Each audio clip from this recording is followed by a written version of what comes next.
Hijaunya lembah, hijaunya lereng pegunungan. Seri 5 Pelangi di Langit Singasari. Cerita, Esa Mintarja. Audiobook, novel silat. Bab 65. Sebenarnya lah, Pangeran Singanarpada pun segera mempersiapkan seluruh pasukannya yang besar. Ia sudah mendapat laporan tentang langkah-langkah yang sudah diambil oleh Panji Sempanamurti yang membentuk kekuatan di setiap padukuhan. Karena itu, maka Pangeran Singanarpada merencanakan penempatan seluruh kekuatan pasukannya di hadapan Pangeran Kuda Permati. Sementara itu, Panji Sempanamurti akan tetap berada dalam wilayah tugasnya dan tetap memelihara ketahanan kekuatan di setiap padukuhan dengan mempersiapkan pasukan berkuda yang dapat bergerak dengan cepat. Selain tugas keprajuritan, maka kita mempunyai tugas yang lebih berat, berkata Pangeran Singanarpada, untuk mengurangi korban yang tidak perlu, maka kita harus memberikan kesadaran bahwa langkah Kuda Permati adalah langkah yang salah. Kita akan memberikan batas waktu kepada orang-orang yang berpihak kepadanya. Sesudah batas waktu itu lewat, maka kita akan mengambil tindakan tegas. Panji Sempanamurti mengerutkan keningnya. Tetapi ia belum dapat membayangkan tindakan apa yang akan diambil oleh Pangeran Singanarpada. Tetapi jika Pangeran Singanarpada sudah mengatakan akan mengambil tindakan yang tegas, itu berarti bahwa segala sesuatunya akan berlangsung dengan keras. Namun pimpinan perlawanan atas pemberontakan Pangeran Kuda Permati sudah diambil alih oleh Pangeran Singanarpada. Tidak lagi berada di tangan Panglima daerah perbatasan yang berhadapan langsung dengan kegiatan Pangeran Kuda Permati. Demikianlah, maka setelah semua rencana disiapkan dengan masak menurut keputusan Pangeran Singanarpada dengan para senapatinya, maka langkah pun segera mulai dilaksanakan. Pangeran Singanarpada telah mengatur pasukannya dan seperti rencananya, mereka kemudian ditempatkan di beberapa padukuhan yang berdekatan, di hadapan daerah pengaruh Pangeran Kuda Permati. Namun dalam pada itu, Pangeran Singanarpada pun menyadari bahwa Pangeran Kuda Permati tidak akan dapat digertak dengan pasukannya yang kuat. Pangeran Kuda Permati akan menarik diri dengan induk pasukannya. Namun ia tentu masih meninggalkan kekuatan di antara rakyat di bawah pengaruhnya. Kita memerlukan waktu yang lama, berkata Pangeran Singanarpada kepada Panji Sempanamurti dalam satu pertemuan, kau harus berusaha untuk tetap meyakinkan orang-orang yang belum terperangkap oleh pengaruh Kuda Permati, bahwa yang dilakukan adalah satu langkah yang sesat. Aku akan berusaha Pangeran, jawab Panji Sempanamurti, sementara itu, apa yang akan Pangeran lakukan untuk memerangi pengaruh Pangeran Kuda Permati? Bukan pasukannya dalam wujud wadak yang pada saat-saat tertentu nampak dalam satu kesatuan, namun yang pada saat lain hilang luluh di dalam kehidupan rakyat sehari-hari. Itulah yang aku anggap sebagai satu perjuangan yang lama. Tetapi kita tidak boleh berkecil hati. Aku akan mengirimkan pasukannya untuk memasuki padukuhan-padukuhan di bawah pengaruh Pangeran Kuda Permati. Aku akan memerintahkan pasukanku untuk mengerti, mengenal, dan memasuki lingkungan hidup mereka. Para prajurit itu akan menghitung jumlah jiwa di setiap rumah. Mengetahui apakah hubungan keluarga di antara mereka dan dengan pasti mengetahui pekerjaan orang-orang yang ada di padukuhan itu. Tidak boleh ada yang terlampaui, tetapi juga tidak boleh ada orang-orang yang tidak terhitung berada di padukuhan itu, berkata Pangeran Singanarpada. Panji Sempanamurti menarik nafas dalam-dalam. Katanya, satu pekerjaan yang sulit sekali dilakukan. Ya. Tetapi hal itu harus kita lakukan. Kita akan mengadakan penelitian untuk beberapa padukuhan. Kemudian kita akan mengamatinya untuk beberapa lama. Pada saat-saat tertentu, siang atau malam, kita akan memasuki rumah-rumah dan meneliti, apakah ada orang-orang yang tidak terhitung berada di rumah-rumah itu, berkata Pangeran Singanarpada. Panji Sempanamurti mengangguk-angguk. Tetapi ia mengerti apa yang akan terjadi kemudian. Orang-orang yang dicurigai tidak akan mendapat kesempatan apapun juga untuk mengelak dari tuduhan yang dapat membawa mereka ke dalam satu keadaan yang paling pahit.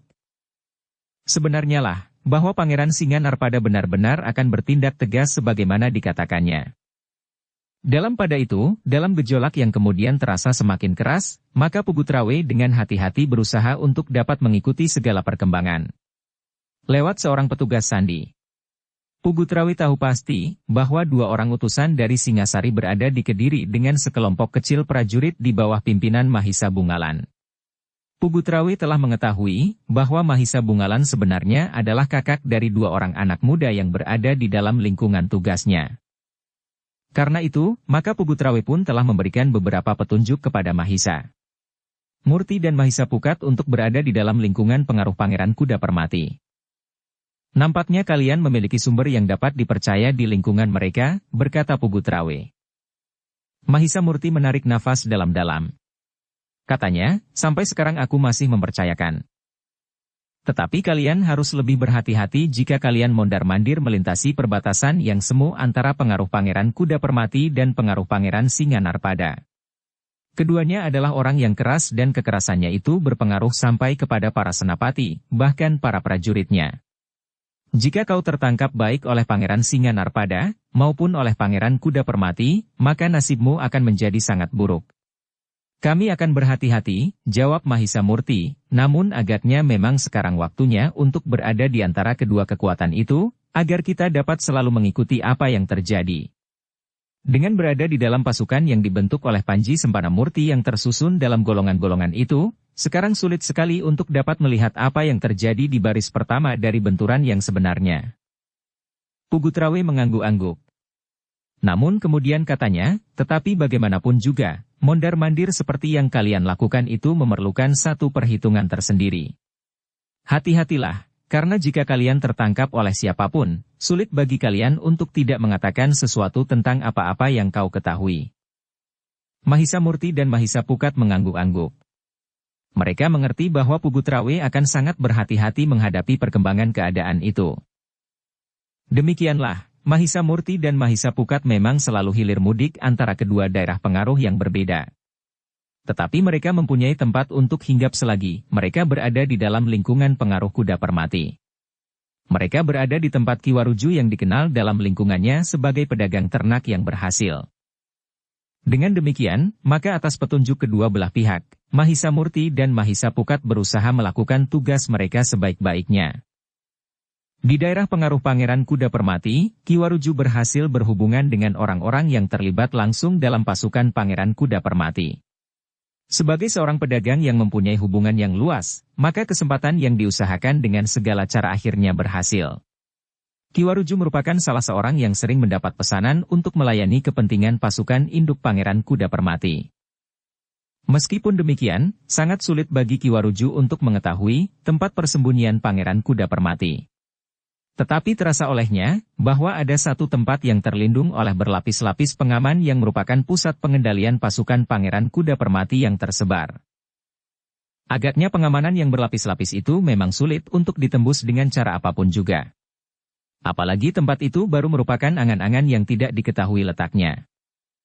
Namun demikian, lambat laun, Ki Waruju mempunyai hubungan yang semakin baik dengan para prajurit dari pasukan induk Pangeran Kuda Permati.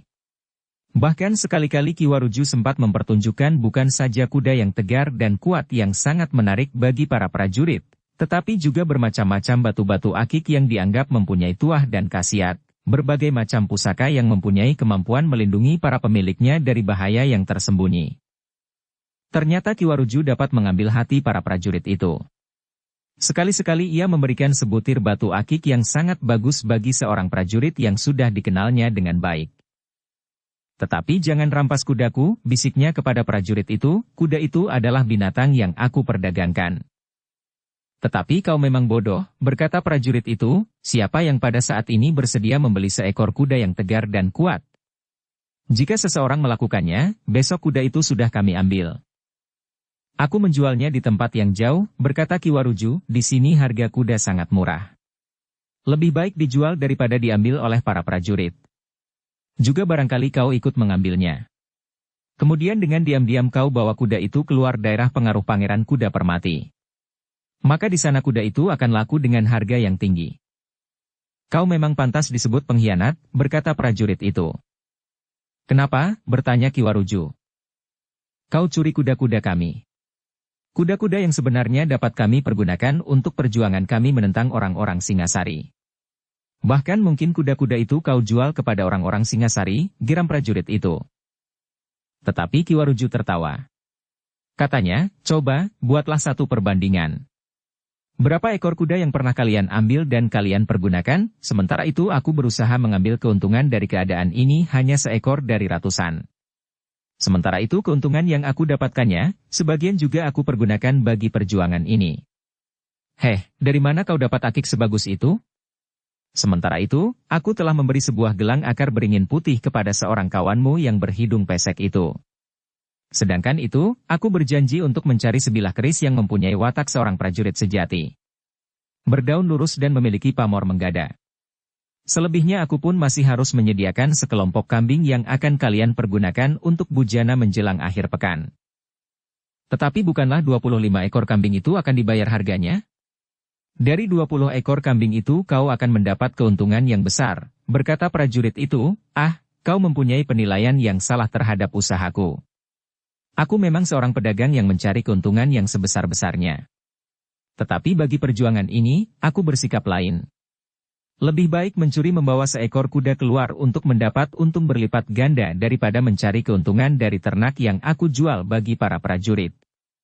Kambing dan ternak-ternak lain yang aku serahkan bagi para prajurit, aku sama sekali tidak mengambil keuntungan. Bahkan 25 ekor kambing yang akan aku serahkan nanti, telah aku beri harga di bawah harga yang seharusnya, karena nampaknya perjuangan kita telah semakin meningkat. Aku dengar Pangeran Singanarpada telah dibebaskan dari tahanannya dan sekarang meletakkan pasukannya di luar daerah perbatasan langsung menghadap daerah ini, berkata Ki Waruju. Prajurit itu menarik nafas dalam-dalam. Katanya, Pangeran Singanarpada memang seorang pangeran yang kurang waras. Ia seorang yang kasar dan dungu, melampaui Panji Sempana Murti. Geram Ki Waruju, keduanya memang orang-orang yang tidak tahu diri.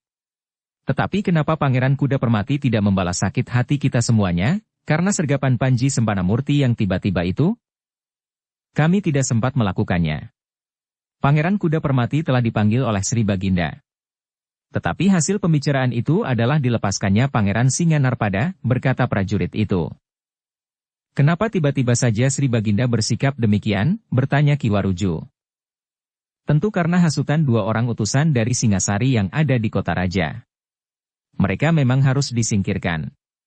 Dan ini sudah menjadi rencana Pangeran Kuda Permati. Ki Waruju mengerutkan keningnya. Tetapi untuk tidak menimbulkan kecurigaan, seolah-olah ia sama sekali tidak memperhatikan kata-kata prajurit itu. Bahkan ia justru bertanya, kenapa Sri Baginda tidak menangkap saja kedua orang Singasari itu? Jika kita semuanya sepakat untuk mengangkat senjata, maka aku kira Singasari tidak akan dengan mudah memaksakan kehendaknya. Mereka harus berpikir ulang, apakah mereka akan tetap bertahan untuk tinggal di Kediri atau melepaskannya saja. Masih banyak penjilat di tanah ini, jawab prajurit itu, mereka harus kita singkirkan sebagaimana kita akan menyingkirkan orang-orang Singasari itu. Bagaimana mungkin kita dapat menyingkirkan orang-orang Singasari itu? Mereka berada di kota raja, di dekat istana Sri Baginda.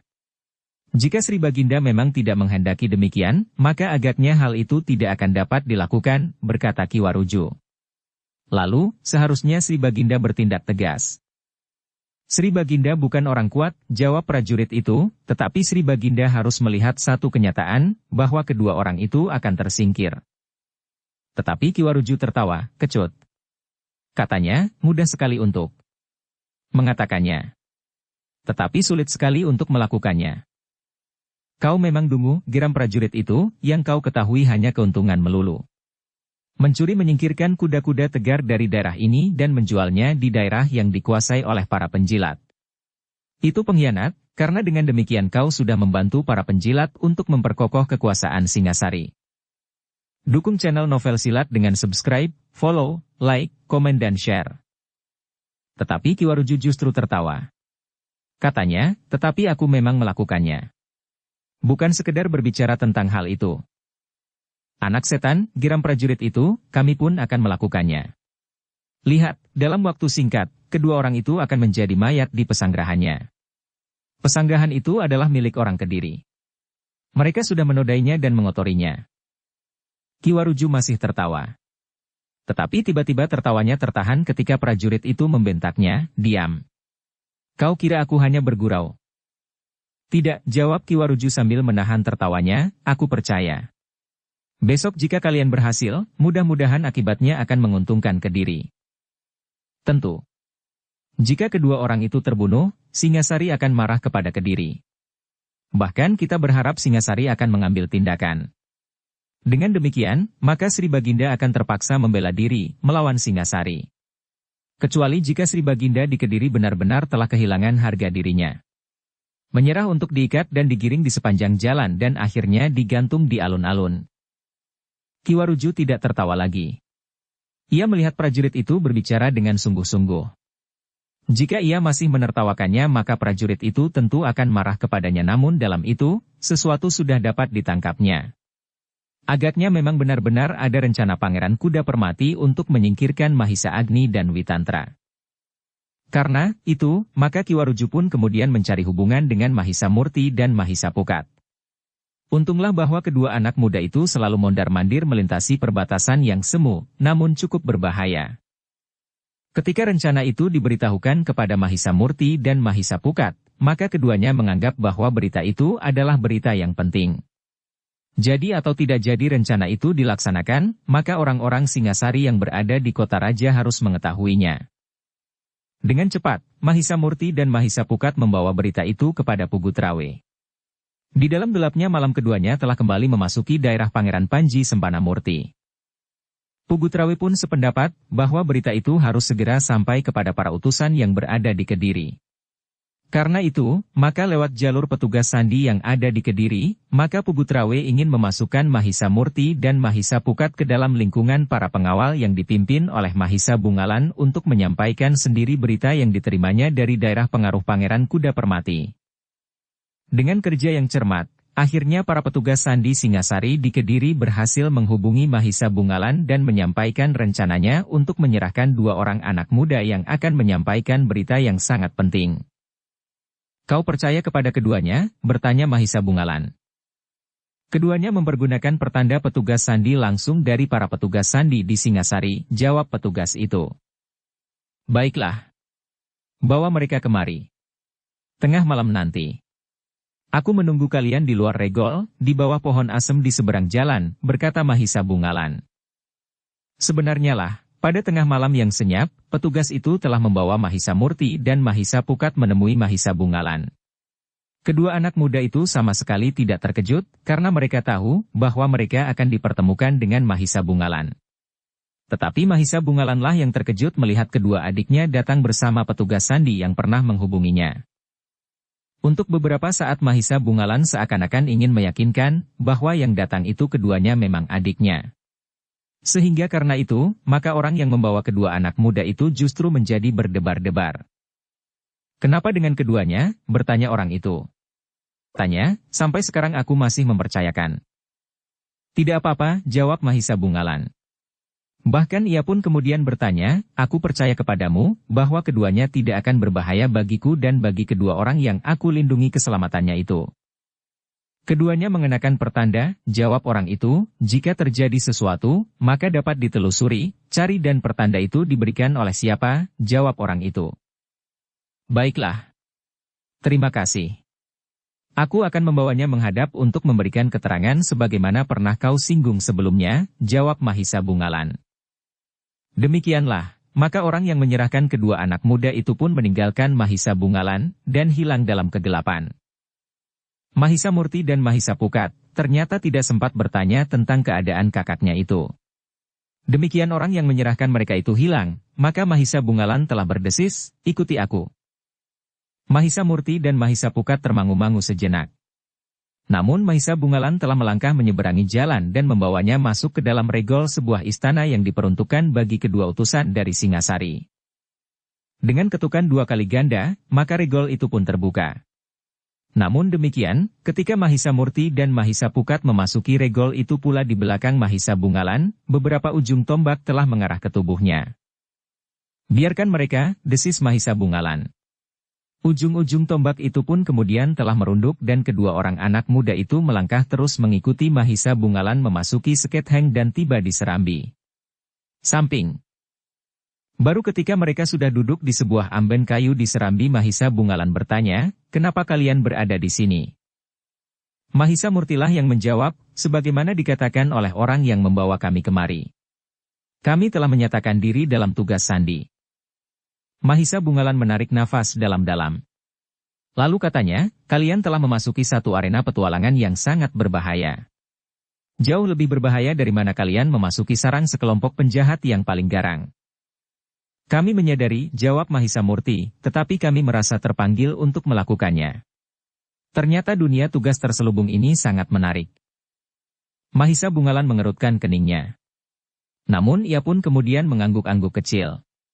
Ia dapat mengerti, bahwa agaknya Mahisa Murti dan Mahisa Pukat tidak ubahnya seperti dirinya sendiri pada umur yang sama, ingin mengalami peristiwa-peristiwa yang menggetarkan jantung mereka.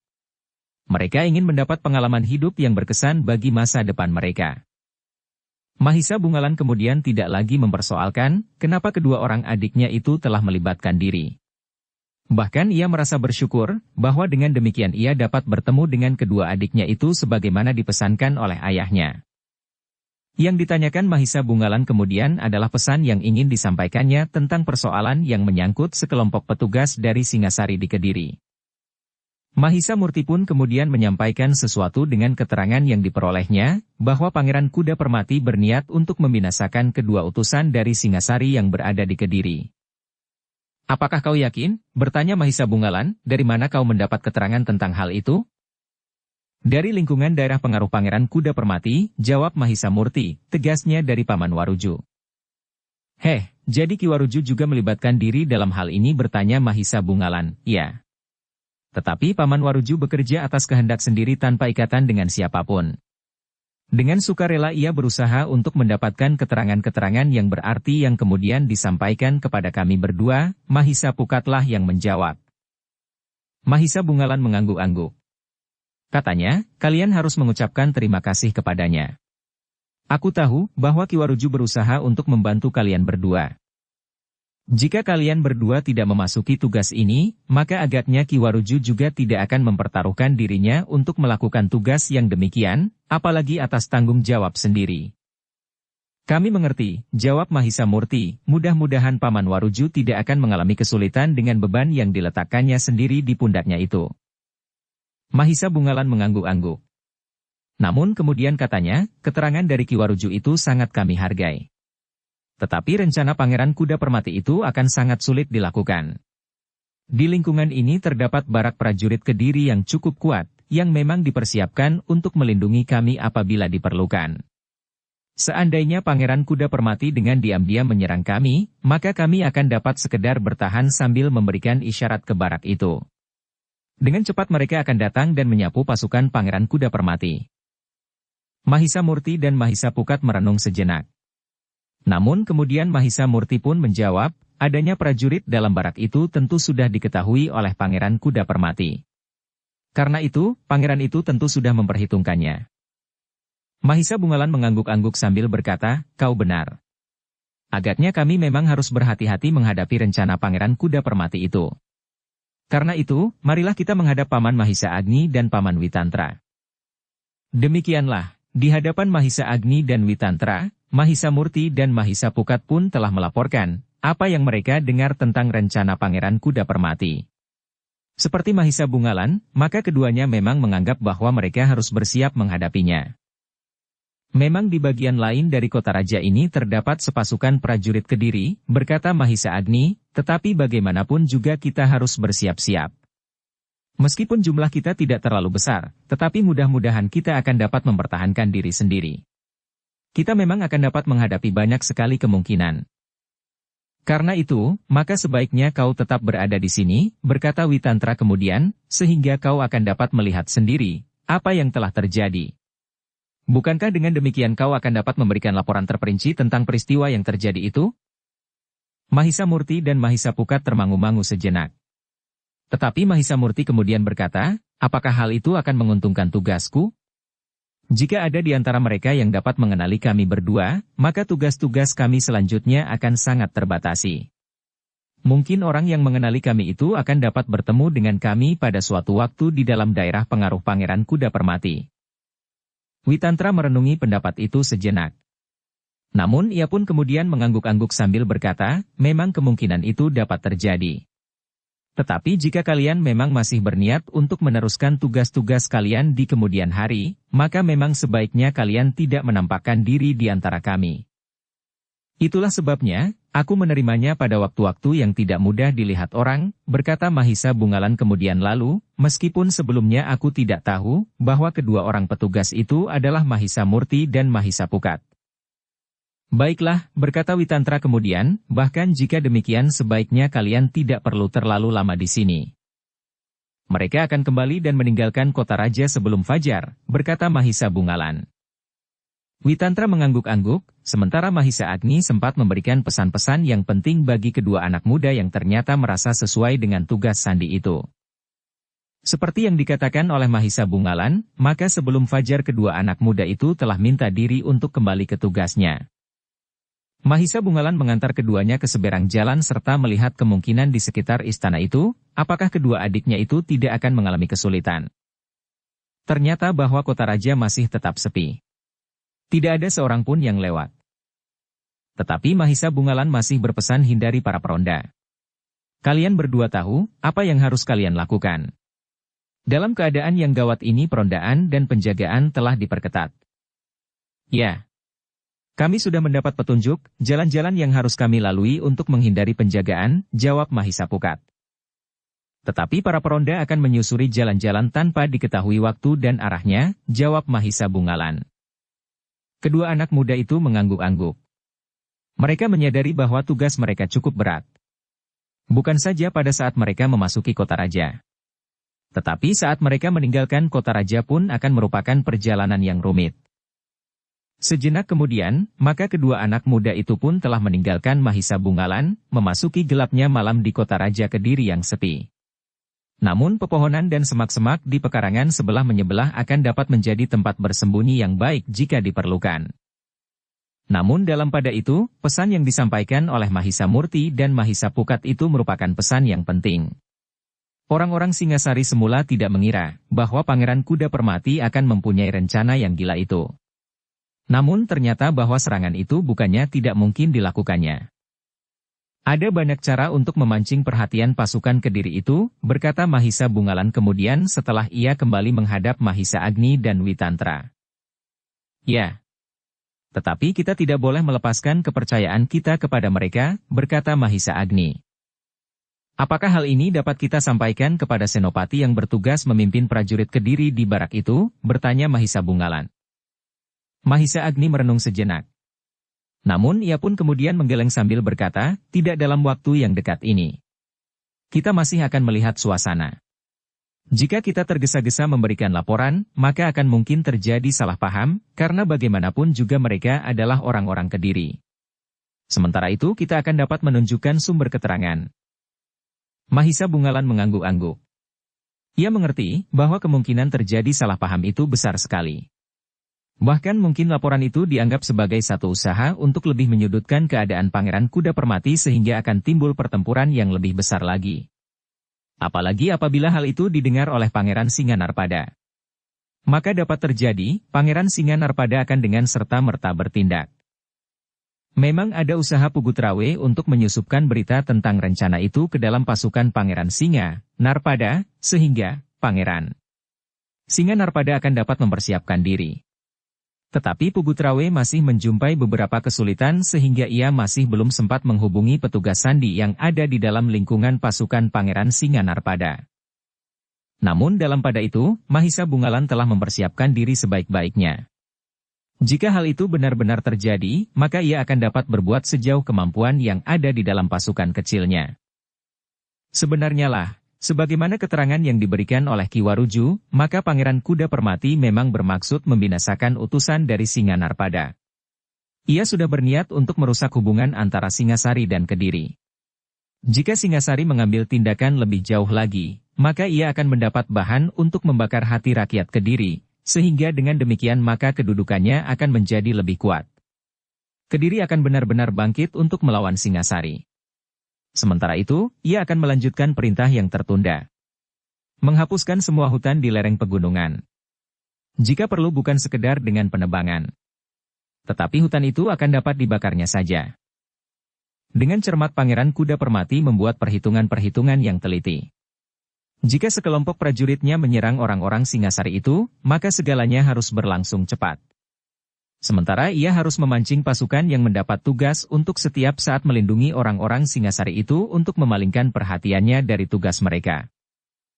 Yang pertama-tama dilakukan oleh Pangeran Kuda Permati adalah menghubungi orang-orangnya yang ada di dalam lingkungan para prajurit yang mendapat tugas melindungi orang-orang Singasari itu sendiri. Mereka harus membuat satu suasana, sehingga panglima dari pasukan itu akan terpancing menjauhi istana yang dipergunakan oleh orang-orang Singasari di Kediri. Hubungan yang luas dari Pangeran Kuda Permati di lingkungan para prajurit Kediri itulah yang selalu menyulitkan para prajurit Kediri. Demikian pula, rencana Pangeran Kuda Permati yang menyangkut keselamatan utusan dari Singasari itu. Ketika semuanya sudah dipersiapkan dengan mantap, maka Pangeran Kuda Permati pun mulai dengan langkah-langkahnya. Ia mulai menyusupkan prajurit-prajuritnya memasuki kota raja sebagaimana orang kebanyakan. Mereka berusaha untuk tinggal di rumah orang-orang yang menurut pengamatan mereka akan dapat melindungi mereka. Mereka harus sudah berada di dalam dinding kota raja, berkata Pangeran Kuda Permati, sementara ia menyiapkan sebuah pasukan yang akan menyerang dan memecahkan pintu gerbang memasuki kota. Pasukan itulah yang harus dilawan oleh para prajurit Kediri yang disiapkan untuk melindungi para utusan di kota raja akan berhimpun dengan cepat dan memasuki istilah yang dipergunakan oleh para utusan dari Singasari. Semuanya sudah diatur sebaik-baiknya. Pasukan yang akan memasuki kota raja lewat pintu gerbang pun telah disiapkan pula.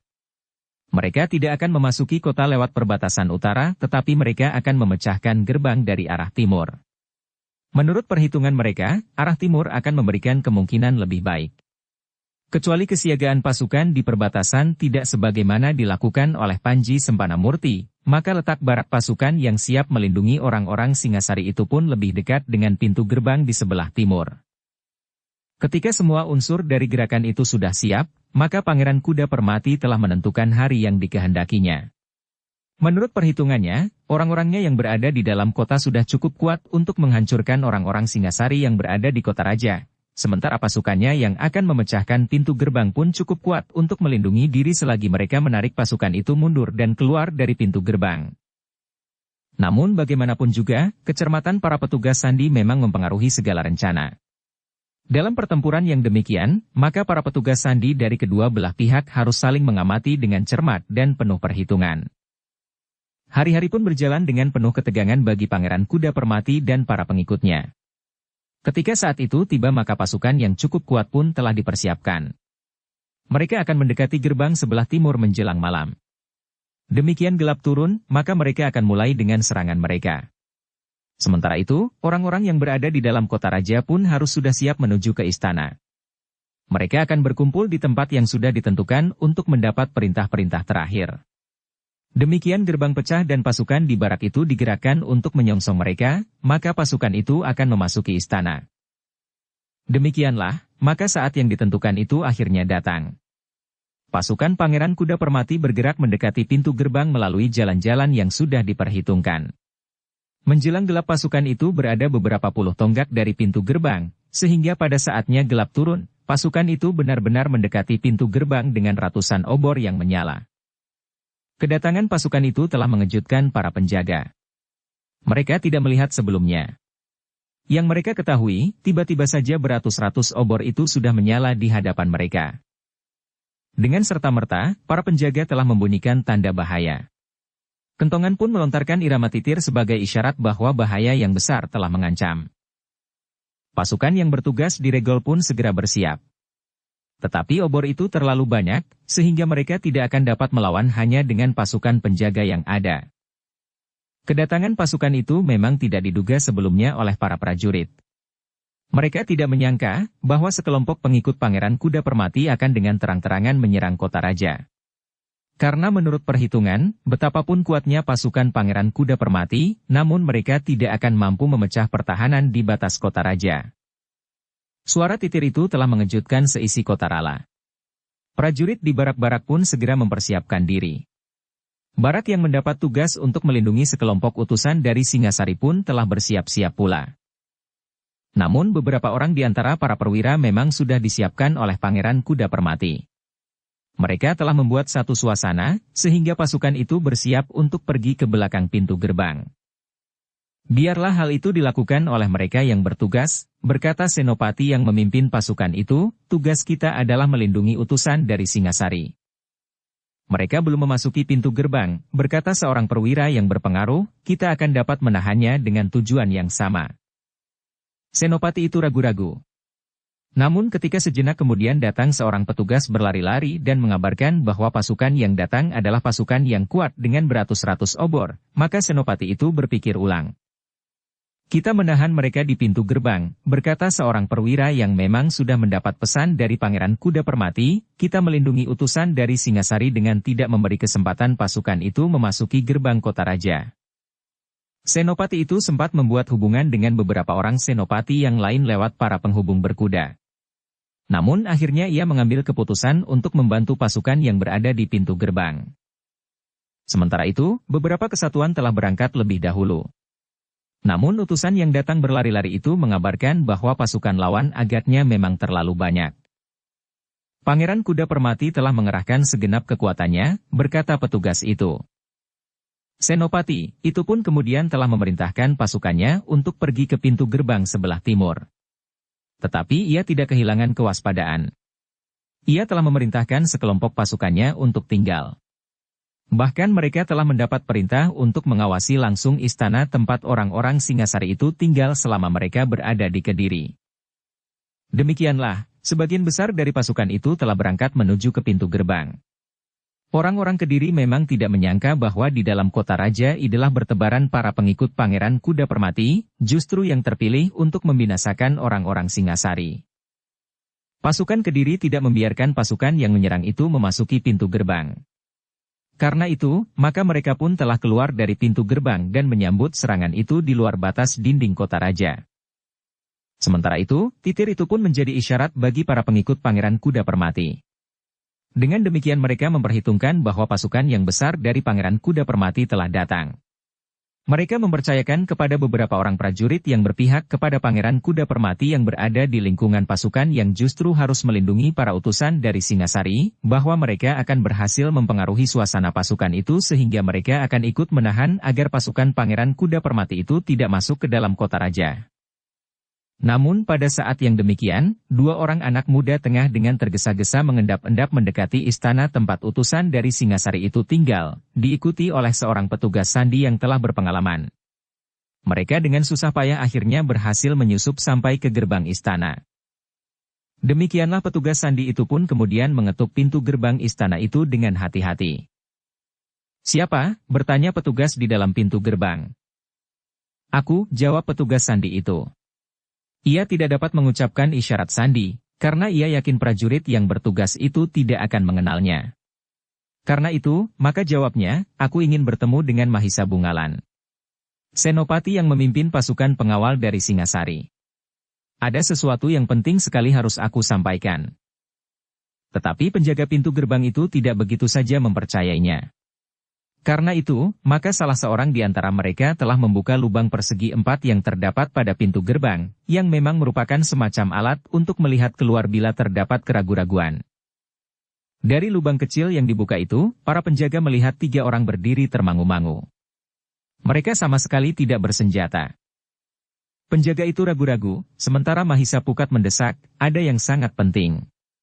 Beri kami kesempatan untuk berbicara dengan Mahisa Bungalan sebelum bencana itu datang." Penjaga itu masih saja ragu-ragu. Namun yang ada di luar itu hanya 3 orang. Seandainya mereka curang, maka jumlah mereka hanya bertiga dan tidak bersenjata lagi. Dalam keraguan-raguan itu terdengar seseorang bertanya dari halaman, "Ada apa?" Penjaga itu berpaling. Mereka melihat Mahisa Bungalan dan 2 orang pengawal berdiri tegak menghadap kepada para penjaga di regol. "3 orang mencari tuan," berkata penjaga di regol itu.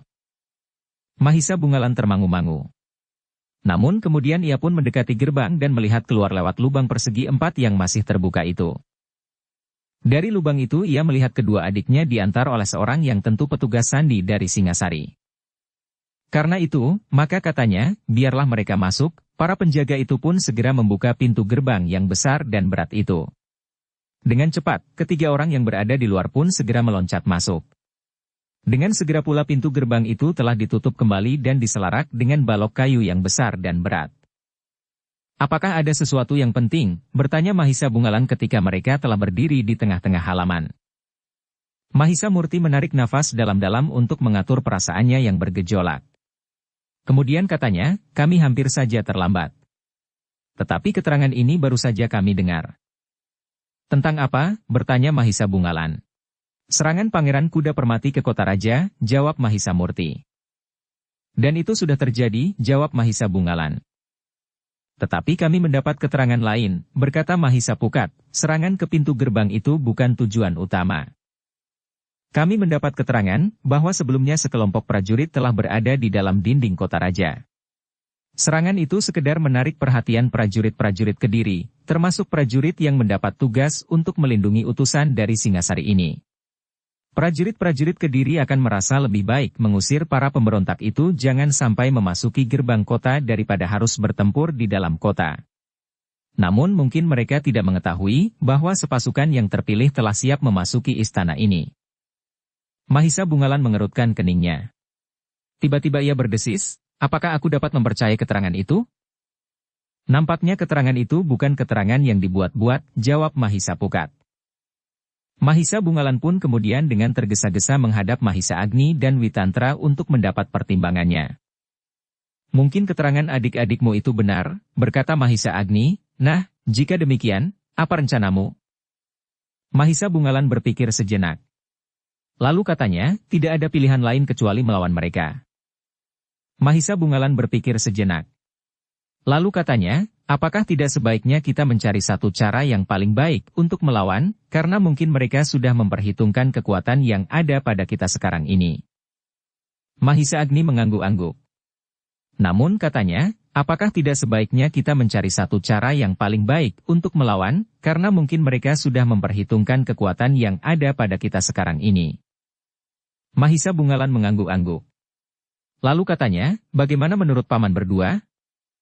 Mahisa Agni memandang Witantra sejenak, lalu katanya, kita dapat menentukan satu cara yang paling baik untuk menghadapi mereka yang aku yakin, kekuatannya tentu sudah diperhitungkan. Witantra mengangguk-angguk. Katanya, iya. Kita memang harus mencari cara yang paling baik untuk menghadapi kekuatan yang tentu lebih besar dari kekuatan kita. Demikianlah. Maka untuk sesaat Mahisa Agni, Witantra dan Mahisa Bungalan berunding untuk menentukan cara yang paling baik melawan kekuatan yang lebih besar dari kekuatan mereka, sementara mereka tidak akan dapat mempercayakan diri kepada prajurit Kediri yang agaknya telah terpancing keluar kota menghadapi pasukan Pangeran Kuda Permati yang datang. Agaknya menurut perhitungan, memang lebih baik bertempur yang di luar pintu gerbang dan menghindari kerusakan-kerusakan yang dapat terjadi jika pertempuran itu terjadi di dalam kota raja. Dalam pada itu, para pengikut Pangeran Kuda Permati yang telah lebih dahulu menyusup ke dalam kota telah berkumpul sebagaimana mereka rencanakan. Mereka menerima beberapa penjelasan dari seorang senopati yang bertanggung jawab untuk memimpin pasukan kecil terpilih yang akan menghancurkan sekelompok utusan dari Singasari itu. Dengan tegas senopati itu memerintahkan bahwa serangan yang akan mereka lakukan merupakan serangan kilat yang tidak boleh gagal. Semua orang harus dibinasakan, perintah senapati itu, kita memang sengaja memancing persoalan dengan Singasari. Peringatan itu cukup jelas. Karena itu, tidak seorang pun yang bertanya tentang tugas-tugas mereka. Mereka hanya akan melakukan satu tugas. Membinasakan orang-orang Singasari. Demikianlah. Maka kelompok orang-orang terpilih itu pun kemudian dengan segera menuju ke istana orang-orang Singasari yang berada di Kediri, justru pada saat prajurit-prajurit Kediri bertempur untuk menghalau para prajurit yang menjadi pengikut Pangeran Kuda Permati. Sekelompok orang-orang terpilih itu tidak menemui kesulitan. Mereka berhasil dengan tidak diketahui oleh siapapun juga merayap mendekati istana tempat para utusan dari Singasari tinggal selama mereka berada di Kediri. Sejenak kemudian orang-orang itu sudah mengepung istana itu. Mereka menunggu isyarat dari senapati yang memimpin kelompok itu sambil mempersiapkan diri meloncati dinding halaman. Mereka tidak perlu mengetuk pintu, berpura-pura atau dengan paksa memecahkan gerbang. Tetapi mereka akan bersama-sama meloncati dinding jika mereka sudah mendengar isyarat dari pimpinan mereka. Ternyata mereka tidak menunggu terlalu lama. Segalanya memang harus terjadi dengan cepat. Sebelum orang-orang Kediri menyadari kekeliruannya, maka seisi istana itu harus sudah binasa. Sesaat kemudian telah terdengar suara suitan bersambut. Ketika Senapati yang memimpin pasukan itu bersuit, maka orang-orang di sebelah menyebelah telah menyahut dengan cara yang sama, sehingga beberapa saat kemudian, semua orang yang mengepung istana itu sudah mendengar. Karena itu, maka dengan serta-merta setiap orang yang telah mendengar isyarat itu pun segera berdiri dan meloncat memasuki halaman istana yang luas itu. Tetapi mereka sudah mendapat pengarahan dari pimpinan mereka, bahwa mereka harus melintasi halaman dan mengepung istana itu dengan rapat. Kemudian memasuki istana dan membinasakan semua orang yang ada di istana itu. Mungkin kita akan mendapat perlawanan yang gigih, berkata senapatinya, kita mengenal sifat para prajurit Singasari. Tetapi jumlah mereka terlalu sedikit untuk dapat bertahan. Dengan demikian, maka setelah orang-orang Kediri itu berada di halaman, maka mereka pun segera mengepung istana yang dihuni oleh utusan dari Singasari itu. Namun orang-orang Kediri itu sudah mulai merasakan sesuatu yang aneh. Ketika mereka meloncat masuk ke halaman istana, mereka sama sekali tidak menemukan seorang pun di halaman. Tidak ada prajurit yang bertugas di regol dan tidak ada kesiagaan sama sekali dari para pengawal. Menurut perhitungan mereka, setelah orang-orang Singasari itu mendengar suara kentongan yang dibunyikan oleh para petugas di gerbang kota raja, maka seharusnya mereka mempersiapkan diri menghadapi segala kemungkinan. Tetapi halaman itu sama sekali tidak dijaga oleh seorang pun. Apakah ia petugas dari Kediri yang mendapat perintah untuk mengawal istana itu, maupun prajurit Singasari sendiri? Bersambung ke bab 66.